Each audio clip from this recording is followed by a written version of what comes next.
Chers amis, et bienvenue à cette présentation sur le thème du temps.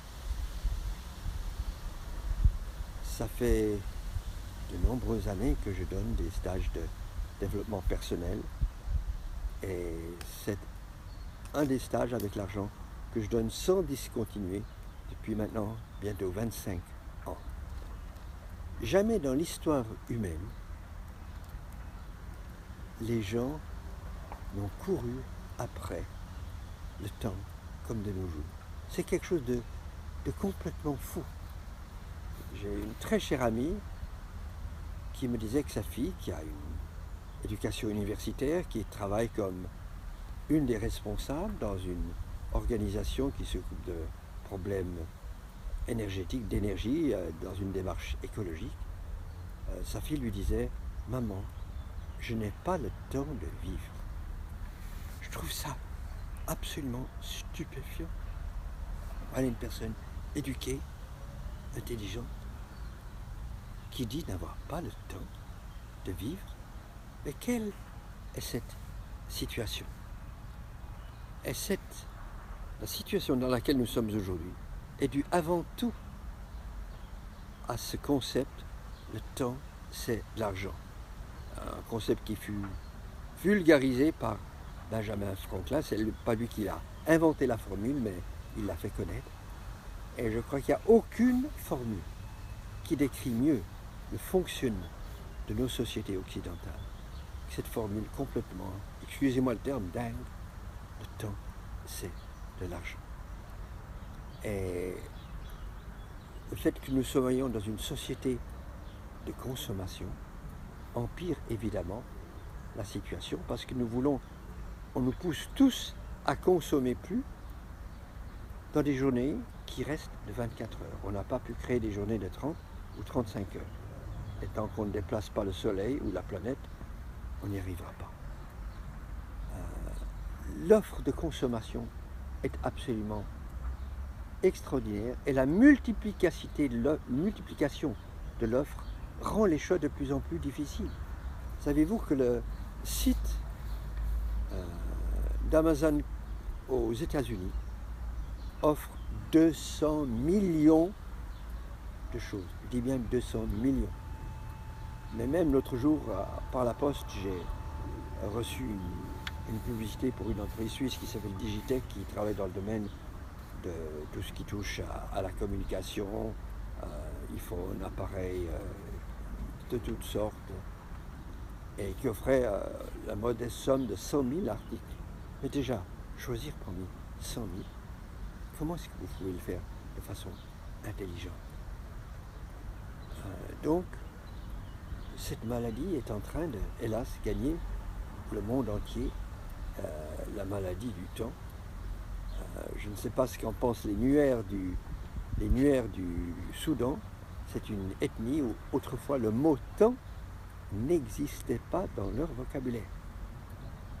Et je pense à un ami agronome suisse qui était parti travailler au Burkina Faso et il voulait vulgariser une méthode de culture qui permettrait aux paysans de gagner du temps.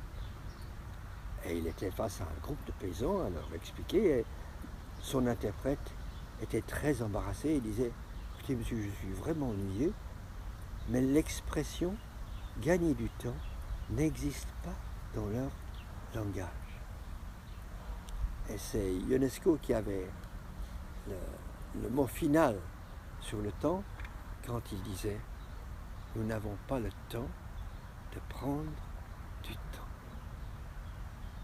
Maman, je n'ai pas le temps de vivre. Et les expressions gagner et perdre du temps n'ont absolument aucun sens. Notre seul pouvoir face au temps, c'est de changer nos attitudes, nos priorités face au temps. Et ce sera le centre du stage. Vous ne pouvez pas aménager le temps qui garde 24 heures chaque jour, mais vous pouvez transformer profondément vos attitudes face au temps en relation avec, évidemment, vos objectifs de vie. Les deux vont ensemble. Il y a une merveilleuse histoire d'un cours qu'on donnait à des managers de top niveau qui avaient payé 7-8 000 francs pour une journée de formation à laquelle on avait promis de leur amener les meilleurs experts des différents domaines du management pour une journée de cours intensive. Et il y avait 1 heure qui était prévue pour la gestion du temps. Et ces managers sont surtout intéressés par cette séance, cette heure-là, parce qu'évidemment, comme tous les managers, ils sont très pressés par le groupe. Et il voit arriver un homme d'un certain âge, très distingué, aux cheveux gris, qui vient avec un grand vase et 3 grands vases, mais de dimension un peu plus petite, avec dans le premier vase des gros cailloux, dans le deuxième vase des petits cailloux, et dans le troisième vase, un sable très fin. Et sans rien dire, le vieux professeur met les gros cailloux au fond du vase, qu'il remplit aux 2 tiers, et ensuite il verse les petits cailloux dans le pot qui se glisse dans les interstices entre les grosses pierres, et finalement il verse le sable fin jusqu'à ce qu'il arrive à ras-bord et qu'il se glisse dans tous les espaces restants. Ensuite il regarde la salle et après un petit silence il dit qu'est-ce que j'ai voulu dire par cette expérience?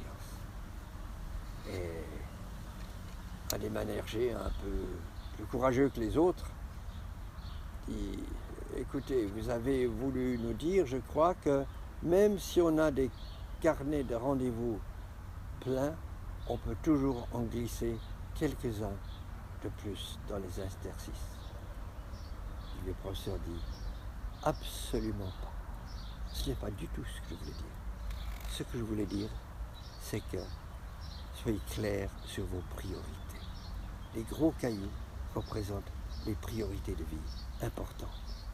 Dégager un bénéfice pour votre entreprise, ou bien gérer le personnel, ou vous permettre d'avoir quand même une vie de famille à côté, que sais-je. Chacun doit bien dégager ses priorités principales.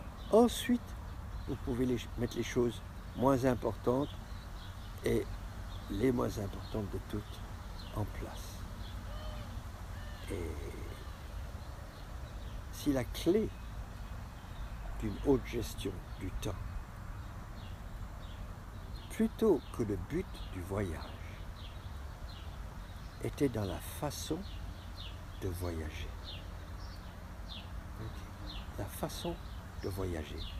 Et ici, je voudrais vous lire une citation d'Eckhart Tolle qui dit tout pour moi sur la gestion du temps, et c'est cette vision qu'on voudrait vous aider à dégager dans ce stage pour que vous aussi arriviez à vivre votre temps autrement, à ne pas courir tout le temps. Voici la phrase d'Eckhart Tolle tirée de son livre célèbre « Le pouvoir du moment présent ». Le seul pas qui compte. Notre voyage extérieur peut compter 1 million de pas. Votre voyage intérieur n'en compte qu'un seul. Celui que vous prenez maintenant. À mesure que vous devenez plus profondément conscient de ce pas unique, vous réalisez qu'il contient en lui-même tous les autres pas, aussi bien que votre destination. J'ai dit au début qu'il y a une contradiction fondamentale entre les 24 heures fixes dont nous disposons pour le temps, pour chaque jour, et l'offre constante d'objets à consommer qui nous a envahis tous, toutes, tous les jours.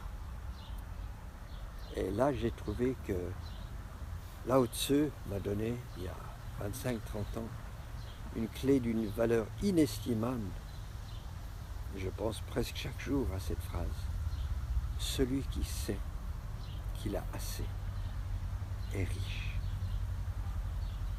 Être riche, ce n'est pas avoir le dernier appareil de photo, ou le dernier iPhone, ou le dernier produit à consommer dans n'importe quel domaine.